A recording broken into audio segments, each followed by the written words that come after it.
Umabot na raw sa hudikatura ang mga galamay ng mastermind sa pagkawala ng mga sabungero.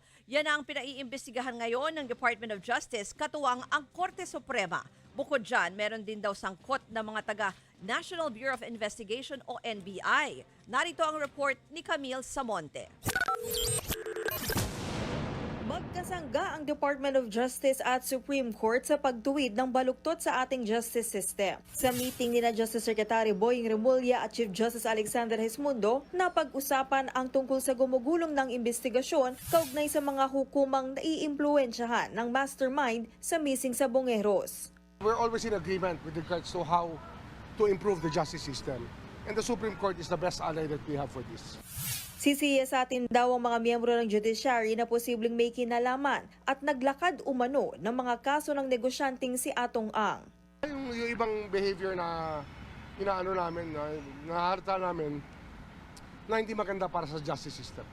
Hindi na pinangalanan ni Remulla ang sinasabing judge at ilang miyembro ng judiciary. Pero kamakailan sa programang Ted Filon at DJ Chacha sa True FM, sinabi ni Julie Dondon Patidongan alias Totoy na may dahilan kung bakit sa Mandaluyong siya kinasuhan ng kampo ni Ang. Dahil hawak nila yung Mandaluyong kasi yung ex-judge na chairman ng PCSO, yun ang naglalakad lahat ng mga kaso kaya ganun kalakas loob yan si Mr. Atong Ang.